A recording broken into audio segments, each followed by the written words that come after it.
Hello Taurus, Sun, Moon, Rising, and Venus signs. Kamusta kayo? Sana po nasa mabuti kayong kalagayan. Welcome back po sa Star Tarot. At kung bago kayo rito, welcome din po kayo. Please subscribe, like, share my videos, and leave me a comment kung naka-resonate kayo. So, Taurus, first card ninyo, we have the Lovers. Ayan. So, si Lovers, this is a very good energy, beautiful energy in terms of relationships. Kasi po pwede na ang iba sa inyo dito, Taurus, is going to enter a love and romantic relationship. No, kung single ka pa or kung nandoon ka na sa puntong meron ka ng jowa, po pwedeng papunta na kayo ngayon sa marriage, no? Baka magpapakasal na ang iba sa inyo. Kaya congrats. We have Knight of Pentacles. Ayan. So, may offer. So, po pwedeng may offer talaga dito ng pagpapakasal, no? Maaring ang iba sa inyo magpo-propose talaga or po pwedeng meron ng magpo-propose sa inyo. Kaya, congrats. There could also be an offer para maging source of income mo or maging additional source of income. Po pwedeng merong mag-o-offer dito ng trabaho or additional na trabaho. Po pwedeng merong mag-offer sa'yo rito ng business venture. Ganyan, ano. So, good luck sa'yo. And also, po pwede, no, na yung ano din, yung offer din na to could be something, no, na siguro hindi ninyo agad-agad kukunin, hindi ninyo agad-agad i-consider kasi po pwedeng gusto mong pag-iisipan mabuti muna. So, we have the Empress energy.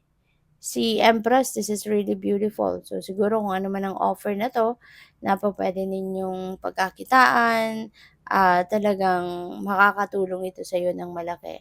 Maaring ito ay magbibigay sa iyo ng pagkakataon na magkaroon kayo ng mas maraming pera. Okay? So, siguro this is something that is going to give you an opportunity na magkaroon kayo ng ano, magkaroon kayo ng tawag dito, magkaroon kayo ng prosperity and abundance, magkaroon kayo ng financial comfort, 'di ba? Po pwedeng doon manggagaling na sa opportunity na 'yan.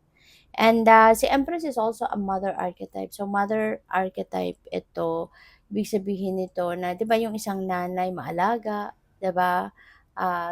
Takes care of the whole family. So, pa pwedeng magiging ganun kayo sa ngayon. Maybe magiging hands-on kayo sa pag-aasikaso sa mga anak ninyo, kung meron kayong mga anak, or sa magulang ninyo, or sa, di ba? Yung feeling ko dito, ang iba sa inyo, ah, meron kayong magulang na inaalagaan, no?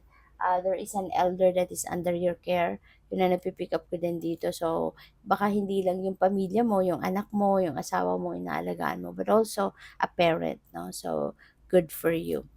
So, yun. So, tignan natin kung ano pa ang ganap. And by the way, maraming salamat for subscribing. And if you haven't subscribed yet, subscribe na kayo. And also, maraming salamat din for not skipping the ads. Malaking bagay po yan sa akin. And also, please click the join button sa baba na video kung gusto po ninyo na mag-join kayo sa membership. Okay? So, we have occupation, my journey, we have despair. Ayan. So, you know what? Ang iba siguro sa inyo rito, let's start with the despair energy. Mayroong nakalagay na not hiring. No? So, maaari ng iba sa inyo dito na baka na natapos na yung kontrata, po pwedeng finished contract na talaga kaya wala na kayong trabaho, wala pa kayo nakukuha bagong trabaho, or po pwedeng um, pupuwedeng na-terminate sa trabaho, 'di ba, for whatever reason, kaya naghahanap ng trabaho. Pero so siguro hanggang ngayon hindi pa rin kayo nakakahanap ng trabaho, kaya 'yun parang you are feeling that despair in your heart, 'no. Pero alam mo, sana 'wag kayong mauwi sa despair kasi it will just make your situation even worse, 'di ba? Kasi kapag negative ang iniisip mo, mas lalong mag-a-attract ka ng negative situations and circumstances, 'di ba, into your life.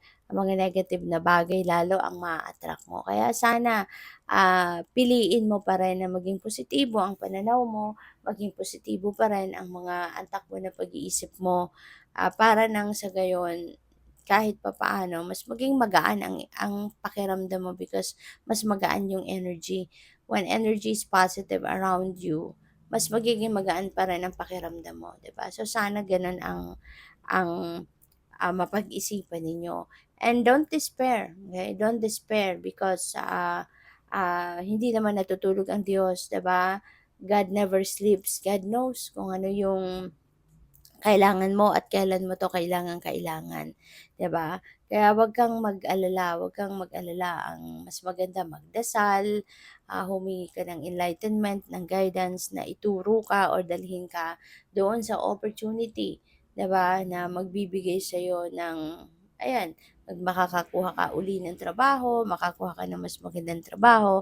And, you know what, don't despair because always remember na when one door closes, no? It's because there is another door that is opening up for you. 'Di ba? And kadalasan, yung inihahanda ng universe para sa atin is way better than kung ano yung iniwanan mo. Way better than kung ano yung pinanggalingan mo. Hindi ba? Kaya instead na malungkot ka, instead na mawalan ka ng pag-asa, dapat mas maging excited ka para doon sa kung anong inihahanda ng universe para sa iyo na bagong bagong opportunity. Okay? So, and we have occupation. No? So, feeling ko hindi magtatagal. Sana magkaroon ka na ng energy shift. Sana makumbinsi mo na yung sarili mo na kaya ka tinanggal sa trabahong yon or kaya wala ka na sa trabaho mong yon because there is a new job or there is a new opportunity coming your way. So sana yun ang isipin mo para na tuluyan mo na ngang mahatak, no, kung ano man ang magandang opportunity na to na inihahanda sa iyo ng Divine Universe. Okay? So, provided, no, na nagkaroon ka na dito ng energy shift, naging mas positibo ang perspective mo, mas nag-iisip ka na ng positive thoughts, uh, we have the occupation dito. And this card, no, represents, no, ng kung ano yung gusto mong trabaho.